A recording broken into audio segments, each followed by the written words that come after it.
El 16 de julio de 1793, París.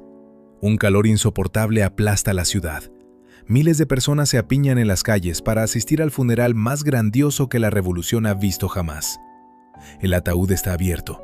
La mano derecha del difunto cuelga con solemnidad hacia el suelo, sosteniendo una pluma de ganso. La multitud contiene el aliento. Y entonces, ante los ojos de todos, esa mano se desprende del cuerpo con un golpe seco y cae al suelo junto con la pluma. Era una mano prestada, cortada de otro cadáver desconocido y cosida al cuerpo en descomposición aquella misma mañana. El hombre que había diseñado ese funeral era el mismo que, 3 días antes, había empezado a pintar este cuadro. Mira esta imagen. A primera vista parece una fotografía forense del siglo XVIII. Un hombre asesinado en su bañera, piel perfecta, rostro sereno, casi dormido. Una carta en la mano izquierda, una pluma en la derecha. Todo limpio, todo ordenado, todo devastadoramente bello.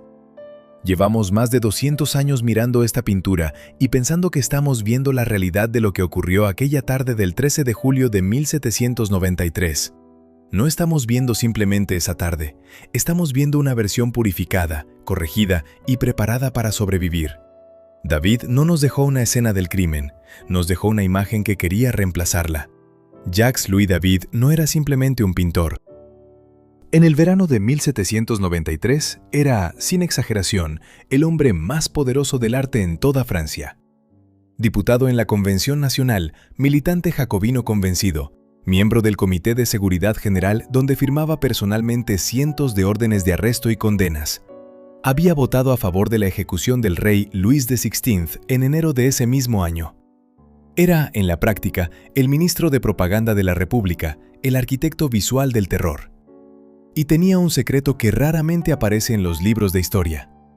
Desde joven, David sufría una deformidad severa en el lado izquierdo de la cara. Una herida de esgrima en la juventud había dañado el nervio bucal, provocando el desarrollo de un tumor benigno que le torcía la boca y le impedía pronunciar ciertos sonidos. David no era un tribuno.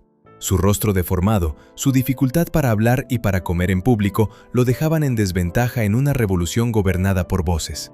Pero precisamente por eso, su pintura se volvió su forma de discurso. Lo que no podía decir desde la tribuna, lo vertía en el pincel con una intensidad que rozaba la obsesión. Aquí vale la pena detenerse. El hombre que iba a inmortalizar a Marat era incapaz de pronunciar su nombre con claridad delante de una muchedumbre. Y eso lo cambia todo. Por eso, el 12 de julio de 1793, un día antes del asesinato, David visitó personalmente a Marat en su apartamento. Lo había enviado el Club de los Jacobinos para interesarse por la salud del enfermo. Y vio exactamente lo que luego pintaría. La bañera con su paño verde, la caja de madera usada como escritorio, el hombre escribiendo con fiebre sus textos. Guardó esa imagen en algún lugar profundo de la memoria. Al día siguiente, Charlotte Corday entró en ese mismo apartamento y lo mató. Ahora observa el cuadro con ese dato en mente. La bañera, la caja de madera, el paño verde, el agua teñida de rojo. Pero fíjate en lo que no está. No está Charlotte Corday. La asesina ha sido borrada del cuadro por completo. Su nombre aparece solo en el texto de la carta que sostiene la mano izquierda de Marat. 13 de julio de 1793. Marie-Anne Charlotte Corday al ciudadano Marat. Basta con que sea muy desgraciada para tener derecho a vuestra benevolencia. Eso es todo. Sin rostro, sin cuerpo, sin cuchillo en alto. Solo esa frase. David la convirtió en una línea de texto en un papel que sostiene un hombre que ya no puede leerla. Le quitó el triunfo, le quitó la existencia. Corday vino a pasar a la historia. David la dejó fuera de la imagen más famosa del crimen. La condenó a existir solo como caligrafía. ¿Por qué? Piénsalo un momento. Si Corday estuviese en el cuadro, con el cuchillo o atrapada por los guardias, esto sería una escena de crimen con 2 protagonistas. Habría conflicto, tensión, un relato con 2 versiones posibles. Al borrarla, David convirtió la escena en un monólogo. Ya no hay asesina, no hay forcejeo, no hay habitación, solo un cuerpo iluminado y un papel que acusa. Y entonces, la pintura deja de ser una escena de muerte, empieza a comportarse como un expediente manipulado. Durante mucho tiempo se explicó esta pintura como un retrato fiel del escenario del crimen, ejecutado con rapidez y emoción genuina por un artista conmovido por la pérdida de un amigo. Esa versión resulta reconfortante y está equivocada en cada detalle que importa. Entre 2019 y 2022, un equipo de la Universidad de Lieja y los Museos Reales de Bruselas hizo algo que ningún espectador del siglo XVIII podía imaginar: mirar el cuadro por debajo de su propia piel. Rayos X, infrarrojos, análisis de pigmentos, no buscaban una metáfora, buscaban rastros materiales. Y los encontraron. Debajo de los ojos cerrados de Marat, los rayos X muestran ojos abiertos. Debajo de la mandíbula serena y ligeramente sonriente hay una mandíbula caída, los músculos faciales relajados en la rigidez real de un cadáver. El primer dibujo de David era fisiológicamente exacto, el horror genuino de un muerto, con los labios separados, los párpados pesados, la expresión que tiene un cuerpo cuando ya no hay nadie dentro. Capa por capa, David fue cerrando esos ojos. Capa por capa, fue levantando esa mandíbula. Capa por capa, trabajó ese rostro hasta convertirlo en algo que un cadáver no puede tener: serenidad. Esto es lo que quiero que consideremos juntos. David no pintó un asesinato. David corrigió un asesinato hasta que quedó irreconocible. Hay un detalle que se me quedó grabado cuando leí el informe de ese proyecto y que me parece la más reveladora de todas las decisiones del pintor. Los investigadores descubrieron que el turbante blanco que envuelve la cabeza de Marat fue ampliado considerablemente respecto al dibujo original. No solo por equilibrio compositivo, sino para ocultar las marcas del corte del forense Louis Deschamps, quien había practicado una autopsia extrayendo el cerebro de Marat para su examen. El pintor que quería mostrarnos la verdad del crimen empezó por tapar literalmente la intervención del médico legista. El primer acto de David ante el cadáver no fue mirar, fue cubrir. Ahora detente y mira la mano derecha, esa mano que cuelga hacia el suelo con la pluma entre los dedos. Es una de las imágenes más reconocibles del arte occidental. Lo que pocos saben es que esa mano no fue inventada para esta escena. David la había pintado antes, 10 años antes, en otra obra, La muerte de Héctor en El dolor de Andrómaca sobre el cuerpo de Héctor, de 1783. El análisis por superposición digital, con una rotación de 40 grados, muestra una coincidencia anatómica casi perfecta en la posición de los dedos y la caída del brazo. David citó su propia obra con precisión quirúrgica. Estaba diciendo algo a quienes supieran leer la imagen. Este hombre es Héctor, el mayor héroe de la guerra de Troya, muerto defendiendo a los suyos. Aquí la belleza empieza a volverse incómoda. Jean-Paul Marat, el hombre al que David convirtió en héroe troyano, había publicado desde las páginas de su periódico L'Ami du Peuple peticiones que reclamaban miles, decenas de miles, en algunos textos incluso cientos de miles de ejecuciones en nombre de la salvación pública.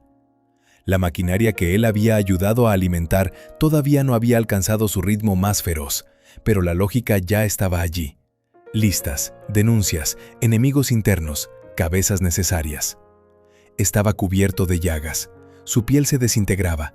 Un análisis genético publicado en 2019 por Tony de Dios y su equipo sobre manchas de sangre conservadas en páginas auténticas del periódico de Marat identificó el ADN de la infección fúngica Malassezia restricta y de varios patógenos bacterianos oportunistas.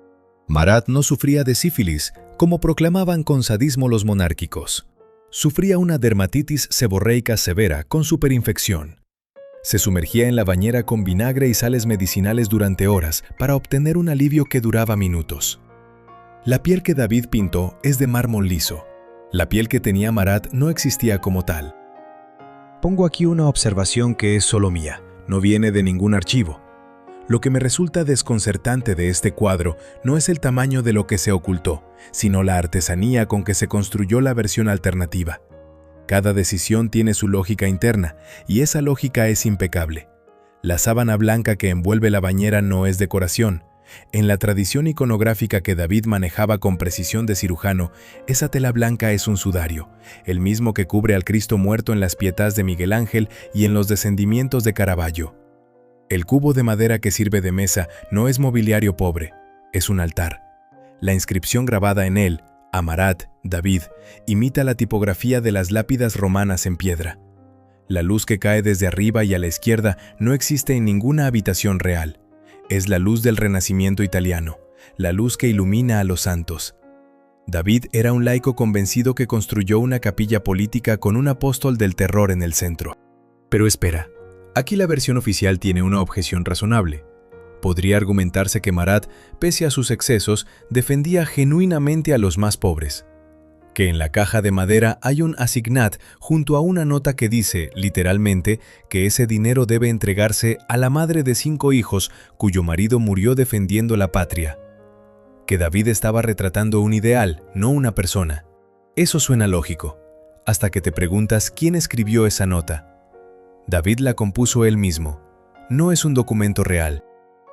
La carta que sostiene la mano izquierda, el texto que parece prueba documental de la bondad de Marat, es una pieza de ficción creada por el pintor para fabricar una escena que nunca ocurrió exactamente de esa manera.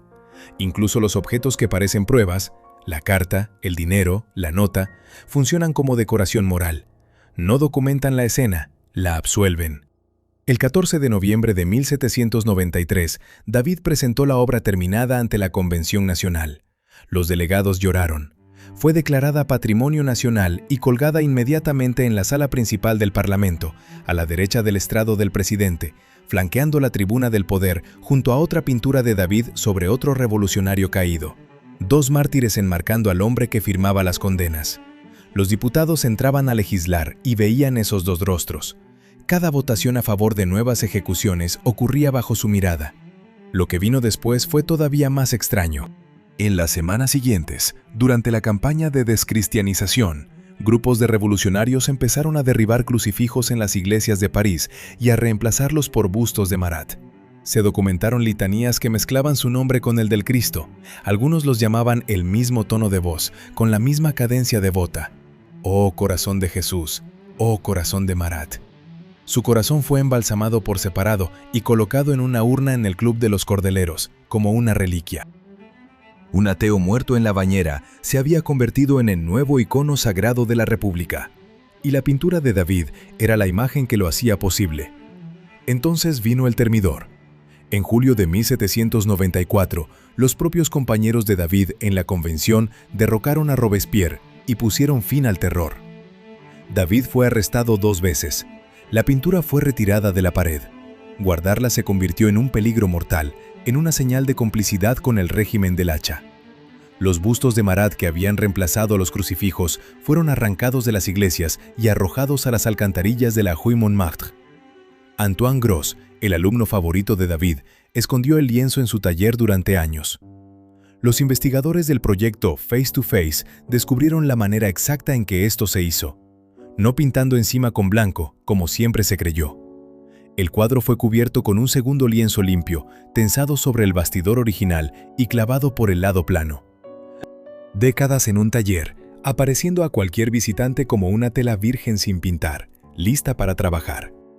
Hoy, si te acercas al original en Bruselas, en la sala 55 de los Museos Reales de Bellas Artes, y miras la superficie del barniz con una lupa, puedes ver fibras de tela ajenas incrustadas en la pintura. La huella física de ese segundo lienzo que sirvió de escudo. Ninguna reproducción te lo muestra, solo existe en el original. La pintura cargó décadas de silencio encima, y ese silencio dejó marca material en la superficie. Fue en 1846, en una exposición en el Bazar Bonne Nouvelle de París, donde Charles Baudelaire la vio por primera vez y escribió sobre ella lo que todavía hoy se considera uno de los ensayos de crítica de arte más precisos en lengua francesa. Baudelaire no habló de política, habló de una presencia, de algo que flotaba en el aire frío de esa sala representada, entre la carne iluminada y la oscuridad que lo devora todo. Tenía razón, pero no exactamente por las razones que él creía. La oscuridad en la mitad superior del lienzo no es un fondo sin más. Es una técnica llamada frottis, frotado de pincel semiseco con mínimo pigmento, que deja pasar el imprimado por debajo y crea una vibración que ninguna fotografía captura. Casi el 50% del cuadro es esa nada calculada. En el siglo XVIII, ese espacio vacío en una composición de gran formato era una transgresión grave. Los lienzos de gran formato, de 1,65 m por 1,28 m, estaban reservados para la pintura histórica y religiosa. David usó ese tamaño para retratar una noticia de ayer y llenó la mitad con silencio deliberado. Su contemporáneo Jean-Jacques Hauer también pintó el asesinato de Marat aquella misma semana. En su versión, la escena es caótica, sangre abundante, Marat contorsionado de dolor, Corday de pie sobre él, muebles revueltos, vecinos asomados. Es un cuadro que muestra lo que probablemente ocurrió. Nadie lo recuerda, nadie lo cuelga en museos. El caos informa, la composición convence. Por eso Hauer parece un testigo y David parece una verdad. La pista más pequeña está escondida en las manos, y quizá por eso es la más peligrosa. Debajo de la pintura visible, los rayos X muestran que en el dibujo original, David había colocado la pluma de ganso en la mano izquierda y un papel arrugado en la derecha. En la versión final los intercambió. Nadie ha podido explicar definitivamente por qué. ¿Fue una cuestión de composición? ¿Una duda sobre qué mano usaba Marat para escribir? ¿O había algo escrito en ese papel arrugado que David decidió no mostrar, tapándolo con la pluma y haciendo desaparecer su contenido para siempre bajo capas de pintura? Nunca lo sabremos.